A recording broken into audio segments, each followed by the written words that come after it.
Persian, Arabic, and Turkish. 3 languages from the Middle East. Today I want to talk about my experience with these languages, some of the things to watch for if you want to learn these languages, some of the reasons to learn these languages, some of the mistakes that I made, and so forth. The reason I want to talk about this is because the other day I met someone, actually from Cyprus. He was actually Armenian, but he spoke Greek, he spoke Turkish. And so I tried to say something in Greek and I couldn't say very much in Turkish. And it reminded me that back in 2017 or 2018, I visited Crete. Then I was in Israel and I was in Jordan. Before going to Crete, I spent 6 months studying Greek. And I was able to converse while I was on Crete, and I had a great time. Hebrew was impossible. I didn't have enough time to really get anywhere in the language. And then Jordan, when we visited Jordan, I decided I want to learn Arabic. So since that time, I have been working on Arabic. Came back to Vancouver, and I've said this before, there's so many Iranian immigrants here, I decided to also learn Persian. And while at it, I figured I may as well get a real sense of the whole Middle East. I'll also do Turkish.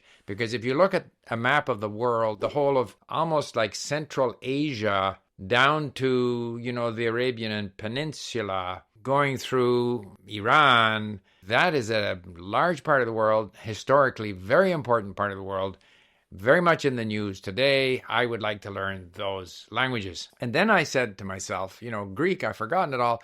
I went back to Greek, did a bit of Greek on Link, and realized that Greek is a lot easier than Arabic and Persian. And so the first thing I wanted to say was the biggest difficulty for me in learning Arabic and Persian is the writing system. It goes from right to left, where I'm not familiar with the letters. There's variety in the forms of the letters. And all of a sudden I looked at Greek, which goes from left to right. The letters are more similar to the Latin alphabet. It was just a lot easier. And a major difficulty is a writing system. It has always been that way for me because I like to read. And of course, while I made 3 sort of exit videos in Persian, Arabic, and Turkish after my initial exposure to those languages, I decided to drop Turkish because I could read it. It was easier to learn. I wanted to focus entirely on the writing system. Türkiye aile arasında hayatı anlamak için çok ilginç, çok ilginç. Evet. Ama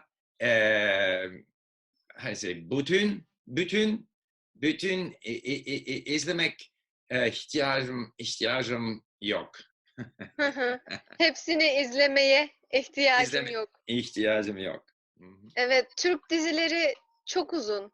Çok fazla uzun. Uzun. Çok uzun. Evet. All right. Now let's talk a little bit about the writing system. I would say I made a number of mistakes, fundamental mistakes. First was I shouldn't have tried to learn 3 languages at once. It's simply too difficult. Even after I dropped Turkish, Persian and Arabic are 2 different languages. Within Arabic, you have Levantine Arabic, which is where I'm spending most of my time now. You have Egyptian Arabic, you have Standard Arabic. There's a lot of different things there. So to try to take on 3 languages was not a good move. I would have been much better off to focus on 1. Another mistake I made, I relied on listening and reading. So using Link, I can hear the word pronounced. I can even study sentence by sentence and hear the natural voice of that sentence. And I was relying too much on the audio. And so I wouldn't say guess, but I sort of jumped to conclusions as to what the word was, relying on what I had heard. And I wasn't really close to how those letters are formed, and therefore I wasn't reading very well, and it remained difficult for me to read. So I have now decided, and I have started to write on my computer. And I think dictation is a wonderful thing to do in language learning, but I'm not yet at a stage where I can actually listen to something and write it. But in Link, when I'm studying in sentence mode, I can edit the sentence. I go in to edit the sentence. I put on my Arabic keyboard or my Persian keyboard, and then I look at and maybe even listen to the sentence, and then I try to write the first 2-3 words, and I check to see how I did. And in doing that, I'm discovering more about the writing system. The mere fact of having to write. It would be better if I wrote by hand, but I think I wouldn't be able to read my own writing.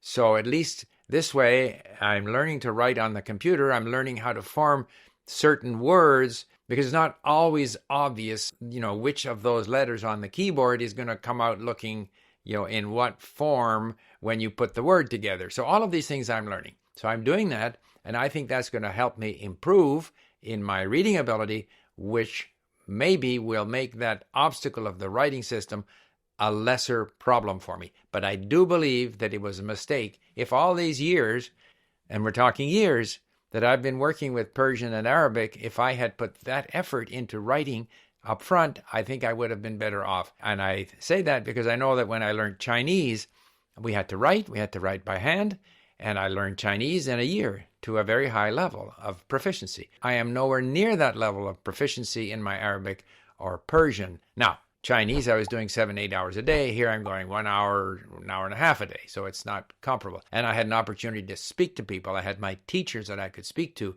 over lunch and so forth and so on.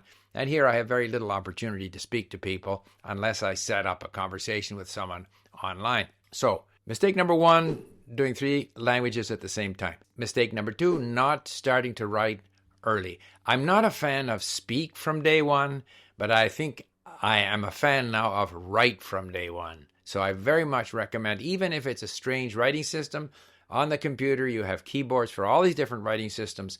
It's painful at first, and perhaps the way I'm doing it now at Link, where I'm looking at a sentence, a short bit of text, and I'm writing that sentence out, and eventually I hope to be able to do dictation and get a better, more granular feel for the writing system. I think that's going to help me. So that was a major problem. But I also want to say, when it comes to problems and my relative lack of success, although I'm further along in Persian than I am in Arabic, in a way, it doesn't detract from my enjoyment. And I think that's a third element that we have to consider.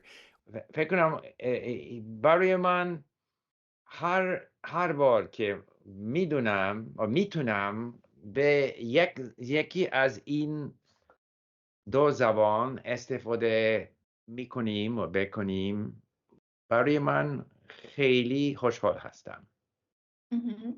هرچند اشتباه زیادی داشته باشه، این تجربه خیلی خوبه، خیلی یعنی دنیا دیگه در فرهنگ دیگه how do you say مشارکت, like participate. دقیقاً. We don't always make as much progress as we would like. Romanian was very easy because the language is so similar to Italian. Greek was certainly easier than Arabic. Persian is easier than Arabic. Not every language is going to be equally difficult. It very much depends on the languages you already know. But if you can enjoy what you're doing. So right now, I am enjoying, surprisingly, writing in Persian and Arabic, really learning how the writing system works. I think I should have plowed into the writing system earlier, but now that I'm doing it, I'm enjoying it.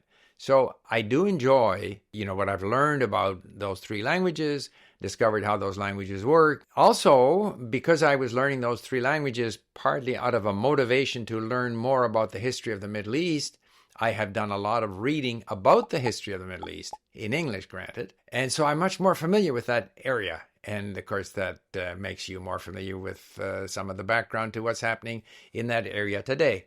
And it is, if you look at a map of the world, if humans all migrated from Africa, then obviously one of the first places they would have gone to is the Middle East. The Middle East is a key sort of juncture connecting sort of Africa, Asia, Europe. It's a very important part of the world. I think we have a tendency, no matter where we live, to think that our little area is the center of the world. But if any place is the center of the world, I think it's the Middle East, Central Asia, that area. Of course, the earliest civilizations were in the Middle East, Sumer and Akkad. The first large empire in the world, well, perhaps China as well, but even earlier was the Persian Empire, the first monotheistic religion. Not that, in my opinion, monotheistic religions are superior to polytheistic religions, but they are very influential in the world, monotheistic religions. And Zoroastrian was the first monotheistic religion. It is said, I'm not a historical expert. And Abraham, the founder of the Abraham connected religions, in other words, Judaism, Christianity, and Islam, he came from that part of the world. Of course, writing came from the Phoenicians. No, I shouldn't say writing. The Chinese have a writing system. American continent developed a writing system. Indian civilizations had a writing system. But the most popular writing systems in the world, the most widely used, if we consider China as a special case because it's one country unto itself, the Arabic writing system, the Greek writing system, the Cyrillic alphabet, the Latin alphabet, they all came from the Phoenician alphabet. So many things in the world originated in the Middle East. I feel kind of privileged that I can be learning the languages, and I could throw Greek in there as well, of that part of the world. So, I don't consider that the time that I've spent for relatively little success in learning the language is in any way a negative. And I also enjoy what I'm doing with the language, but I have to find a way to enjoy it. I can't keep beating against a brick wall where, particularly in Arabic, there are so many words to learn and the grammar is complicated and I'm still not particularly fluent. كل لغة يلي أنا كان مركز فيها أنا كان استمتع كان لطيف منيح استمتع في اللغة حتى لو ما في فرصة أحكي مع الناس. هيدا شيء كثير عظيم. شيء كثير إنه قديش أنت بتحس براود يعني فخور إذا أنت مع 20 شخص من 20 جنسية مختلفة وأنت بتحكي مع كل واحد هي صعبة لأنه لازم عندي 10 لغات يلي بقدر أن استخدمه ما بالطلاقة بس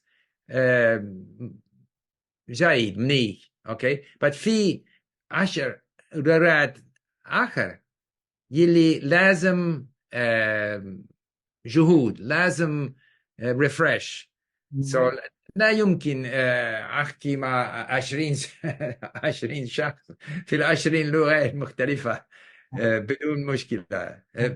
And of course, I'm not in an environment where I can speak. I think I have enough of a level in Arabic that if I went to Lebanon or somewhere where I could easily meet people and converse, that I would very quickly develop a fairly decent level in the language. I do have a large passive vocabulary, but I just can't speak very well. And maybe we need to be realistic. And maybe I wasn't being very realistic. You can learn languages to a certain level, a certain passive level, but in order to speak them well, at some point you have to have lots of opportunity to speak that language. And I have had lots of opportunity to use my Japanese, my Chinese, my European languages, doing business in Europe and so forth and so on. And without that opportunity, you can only go so far. We can't really control how quickly we can learn the language or the success we're going to have in the language. We can enjoy the level of enjoyment that we derive from learning the language. And as long as we are enjoying the period of time that we are, engaged with the language, that's good enough. And the progress will take care of itself. It will happen. At times we aren't aware of it. At times we have moments where we feel good about ourselves. And then at other moments, as was the case now with my Greek, which I've almost lost, I feel I could very quickly recover it. But whatever you're doing with the language, if you can enjoy while you're doing it, I think that's the ultimate thing. And maybe we have to, guard ourselves against having unrealistic plans or unrealistic expectations. And I guess insofar as what I thought I would be able to achieve in those 3 languages, I wasn't being very realistic, but I'm nevertheless very satisfied that I did put the time in and that I am where I am, but I could have done it a lot better. So I'll leave you the couple of videos that I did where I talk about my experience with these languages in the past. Thank you for listening. Bye for now.